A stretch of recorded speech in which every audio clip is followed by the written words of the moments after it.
چوتھے پارے کے آخر میں ان عورتوں کا ذکر تھا جن سے نکاح کرنا حرام ہے، اور پانچویں پارے کے شروع میں اسی بحث کو مکمل کرتے ہوئے فرمایا گیا ہے کہ ان محرمات کے سوا دوسری عورتیں تمہارے لیے حلال ہیں، اس طرح سے کہ مال خرچ کر کے ان سے نکاح کر لو، بشرطے کہ نکاح سے مقصود عفت قائم رکھنا ہو،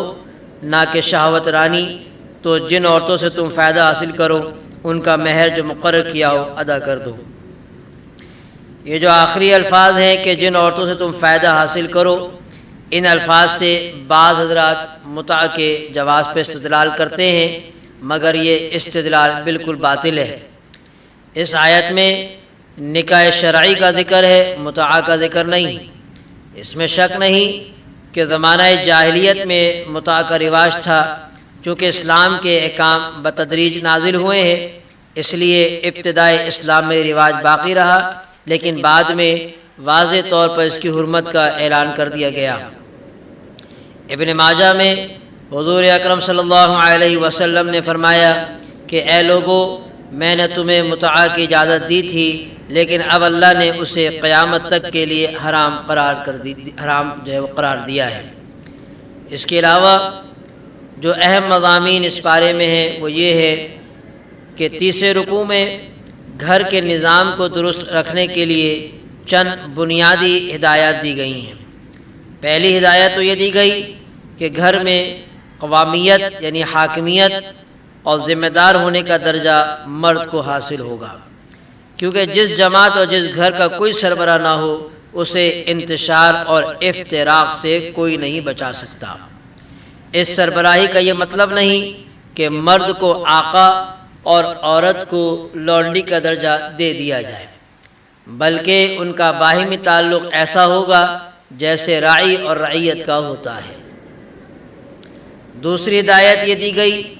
کہ اگر عورت اکھڑ مزاج، نافرمان اور سرکش ہو تو اسے راہ راست پر لانے کے لیے 3 تدبیریں اختیار کی جا سکتی ہیں۔ پہلی تدبیر یہ ہے کہ اسے سمجھایا جائے اور سرکشی کے برے نتائج سے خبردار کیا جائے۔ اگر وعظ و نصیحت اس پر اثر نہ کرے تو دوسری تدبیر یہ ہے کہ اس کا بستر الگ کر دیا جائے اور اس سے کنارہ کشی اختیار کر لی جائے۔ اگر پھر بھی وہ نہ سمجھے تو انتہائی اقدام کے طور پر اور واقعی سرکشی اور بے راہ روی کی صورت میں حد کے اندر رہتے ہوئے اس کی پٹائی بھی لگائی جا سکتی ہے۔ یہاں یہ بات ذہن نشین کر لینا مناسب ہوگا کہ قرآن کے مخاطب ہر قسم کے لوگ ہیں، شہری بھی، دیہاتی بھی، جنگلی بھی، صحرائی بھی، شریف الطبع بھی اور اکھڑ مزاج بھی، با کردار بھی اور بد کردار بھی۔ اسلام نے ہر عورت کی پٹائی کی اجازت نہیں دی، بلکہ صرف اسی عورت کی پٹائی کی اجازت دی ہے جو اس کے علاوہ دوسری کوئی زبان نہ سمجھتی ہو۔ اور ظاہر ہے کہ پسماندہ معاشروں میں ایسی عورتیں بھی ہوتی ہیں جو پٹائی کے بغیر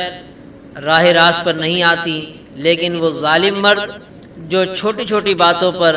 وحشیانہ انداز میں عورتوں کی پٹائی لگاتے ہیں، ان کے اس ظلم اور زیادتی کا اسلام سے کوئی تعلق نہیں۔ گھر اور خاندان کے نظام کو درست رکھنے کی تدابیر بتانے کے بعد 5ویں رکوع میں اجتماعی زندگی کی درستگی کے لیے ہر چیز اور ہر کام میں احسان کا حکم دیا گیا ہے، اور یہ بھی بتا دیا گیا کہ احسان کی بنیاد باہمی خیرخواہی، امانت، عدل اور رحم دلی پر ہے۔ حقیقت یہ ہے کہ اسلام حق، عدل اور مساوات کا دین ہے، اور وہ ساری مخلوق کے درمیان عدل کا حکم دیتا ہے، یہاں تک کہ کافر کے حقوق بھی غصب کرنے کی اجازت نہیں دیتا۔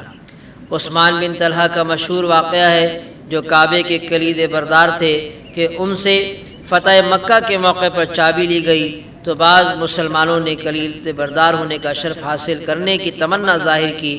مگر اللہ تعالیٰ نے انہیں کلید کعبہ واپس کرنے کا حکم دیا۔ چنانچہ یہی واقعہ ان کے ایمان لانے کا سبب بن گیا۔ پھر وہ واقعہ بھی قابل ذکر ہے جسے مفسرین نے 6 رکوع کی بعض آیات کی شان نزول کے طور پر ذکر کیا کہ ایک نام نہاد مسلمان یعنی منافق اور یہودی کا مقدمہ جب حضور اکرم صلی اللہ علیہ وسلم کی خدمت میں پیش ہوا تو آپ نے یہودی کے حق میں فیصلہ کیا،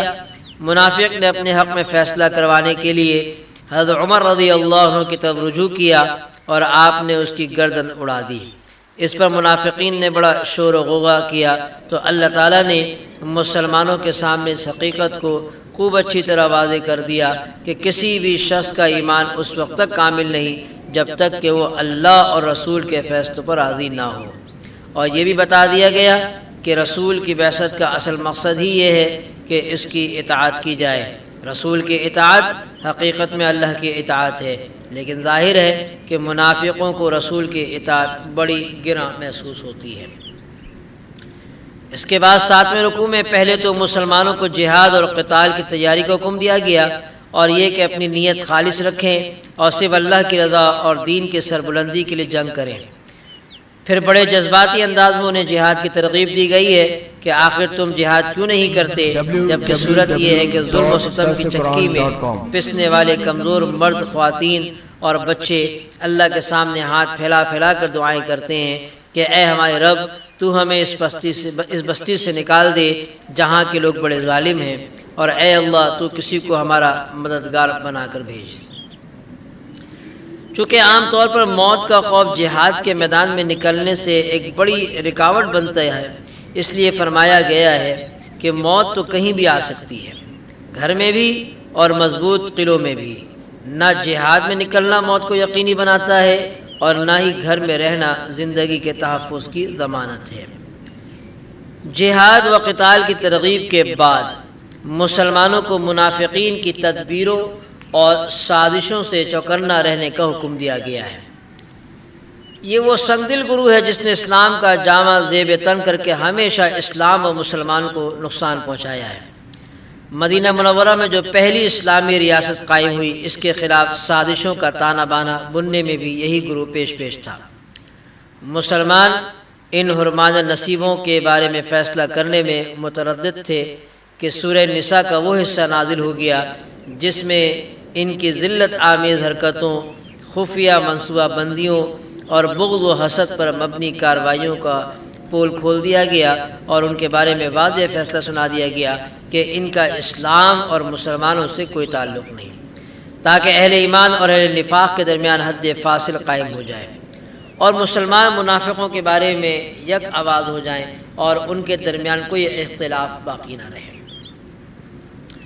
باری تعالیٰ کے حاکمانہ بیان کا انداز ملاحظہ فرمائے کہ ارشاد ہوتا ہے، تمہیں کیا ہو گیا کہ تم منافقوں کے بارے میں دو گروہ ہو رہے ہو، اور اللہ نے ان کو ان کی حرکتوں کی وجہ سے الٹ دیا ہے۔ یعنی اے مسلمانوں، تم منافقوں کے بارے میں دو گروہوں میں کیوں تقسیم ہو گئے ہو؟ ایک گروہ کہتا ہے کہ انہیں قتل کرنا چاہیے کیونکہ وہ ہمارے دشمن ہیں، دوسرا گروہ کہتا ہے کہ ان کے بارے میں نرم پہلو اختیار کرنا چاہیے کیونکہ وہ ہمارے دینی بھائی ہیں، جبکہ اللہ تعالیٰ نے انہیں ان کے نفاق اور معصیت کی وجہ سے کفر کی طرف واپس لوٹا دیا ہے۔ اس کے بعد ان کی حقیقت سے پردہ چاک کرتے ہوئے فرمایا گیا کہ وہ منافق یہ چاہتے ہیں کہ جیسے وہ خود کافر ہیں تم بھی کافر بن جاؤ، پھر تم دونوں برابر ہو جاؤ، پس ان میں سے کسی کو دوست نہ بناؤ جب تک کہ وہ اللہ کی راہ میں ہجرت نہ کریں، پس اگر وہ اعراض کریں تو انہیں پکڑو اور جہاں بھی پاؤ انہیں قتل کرو، اور کسی کو رفیق اور مددگار نہ ٹھہراؤ۔ 10ویں رکوع میں مومن کے قتل عمد کی سزا بتائی گئی ہے اور اس کے لیے انتہائی سخت لہجہ اختیار کیا گیا ہے۔ فرمایا گیا ہے کہ جو کوئی کسی مومن کو جان بوجھ کر قتل کرے اس کی سزا جہنم ہے جس میں وہ ہمیشہ رہے گا۔ اس پر اللہ کا غضب ہوا اور اس پر لعنت کی، اور اس کے لیے اللہ نے بڑا عذاب تیار کر رکھا ہے۔ اس آیت سے بظاہر یہ ثابت ہوتا ہے کہ مومن کو قتل کرنے والا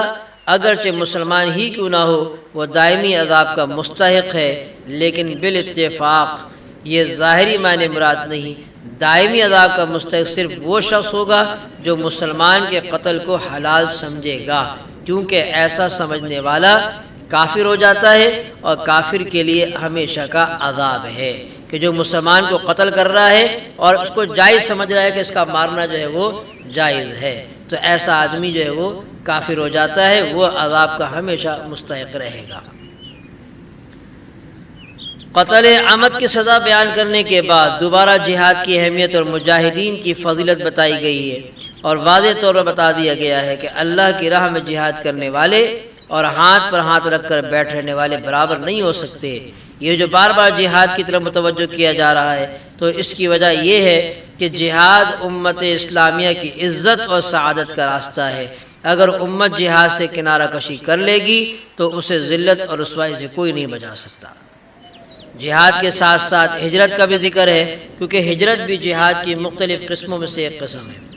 چنانچہ 11ویں رکوع میں فرمایا گیا ہے کہ جو شخص قدرت کے باوجود دارالکفر سے دارالاسلام کی طرف ہجرت نہیں کرے گا اور اس حالت میں اسے موت آ جائے گی تو اس کا ٹھکانہ جہنم ہے۔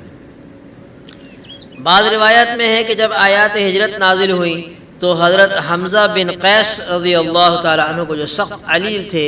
وہ پریشان ہو گئے، چلنے پھرنے کے قابل تو تھے نہیں۔ اپنے بیٹوں سے کہا کہ مجھے چارپائی پر ڈال کر مدینہ منورہ لے چلو، میں مکے میں ایک رات بھی نہیں گزاروں گا۔ انہیں چارپائی پر ڈال کر مدینہ لے جانے لگے، لیکن مکے سے نکلتے ہی ان کا انتقال ہو گیا۔ اس پر اللہ تعالیٰ نے فرمایا کہ جو شخص اللہ اور اس کے رسول کی طرف ہجرت کر کے گھر سے نکل جائے پھر اس کو موت آ پکڑے تو اس کا ثواب اللہ کے ذمہ ہو چکا، اور اللہ بخشنے والا مہربان ہے۔ چونکہ ہجرت و جہاد میں خوف و خطر کا سامنا بھی ہوتا ہے، اس لیے 12ویں رکوع میں صلاۃ خوف اور صلاۃ مسافر کا ذکر ہے، اور 13ویں رکوع میں اس مشہور واقعے کی طرف اشارہ ہے جس کے مطابق ایک شخص نے چوری کرنے کے بعد ایک یہودی پر بہتان لگا دیا۔ اس نے اس کے اقربا نے اپنی چکنی چپڑی باتوں سے حضور اکرم صلی اللہ علیہ وسلم کو متاثر کر لیا، اور قریب تھا کہ حضور اس یہودی کے خلاف فیصلہ فرما دیتے کہ اللہ پاک نے یہ آیات نازل فرمائی اور آپ کو ایسے لوگوں کا ساتھ دینے اور ان کی وکالت کرنے سے منع فرمایا، اور ارشاد باری ہوا کہ آپ دغا بازوں کی طرف سے جھگڑا کرنے والے نہ بنیں اور اللہ تعالیٰ سے معافی مانگیں، بے شک اللہ تعالیٰ بخشنے والا بڑا مہربان ہے۔ یہ آیات اور یہ واقعہ عدل انصاف کی تاریخ میں سنہرے حروف سے لکھے جانے کے قابل ہے کہ ایک یہودی اور مسلمان یعنی منافق کے تنازع میں جب آپ صلی اللہ علیہ وسلم کا میلان مسلمان کی طرف ہوا تو اس پر اللہ تعالیٰ کی طرف سے آپ کو نہ صرف تنبیہ کی گئی بلکہ اس تنبیہ کا قیامت تک کے لیے قرآن میں بھی ذکر کر دیا گیا ہے۔ ان آیات کے نزول کے بعد یہ شخص جس نے چوری کی تھی مکہ بھاگ گیا اور مرتد ہو گیا، اس لیے 15ویں رکوع میں بتایا گیا کہ اللہ کے نزدیک سب سے بڑا جرم کفر و شرک ہے، اور جس کا کفر و شرک پر انتقال ہو جائے اس کی مغفرت کی کوئی صورت نہیں۔ اس کے بعد متعدد آیات میں انسان کی سرکشی کا سبب بتلایا گیا کہ وہ یہ کہ اللہ کے مقابلے میں شیطان کی اطاعت کرتا ہے اور وہ اس کو ہدایت کے راستے سے بہت دور لے جاتا ہے۔ پھر ابو الانبیاء حضرت ابراہیم خلیل علیہ السلام کا تذکرہ ہے، اور یہ کہ ہدایت اسی کو ملے گی جو ان کے راستے کی اتباع کرے گا۔ اور 16ویں رکوع میں دوبارہ عورتوں کا تذکرہ ہے جس میں ان پر ظلم کرنے اور ان کے حقوق غصب کرنے سے منع کیا گیا، اور یہ کہ اگر میاں بیوی کے درمیان اختلاف ہو جائے تو انہیں آپس میں صلح کر لینی چاہیے کہ صلح ہی سب سے اچھا راستہ ہے۔ اور 5ویں پارے کے آخری رکوع میں دوبارہ منافقین کی مذمت ہے اور انہیں سخت ترین عذاب کی وعید سنائی گئی ہے۔ وآخر دعوانا ان الحمد للہ رب العالمین۔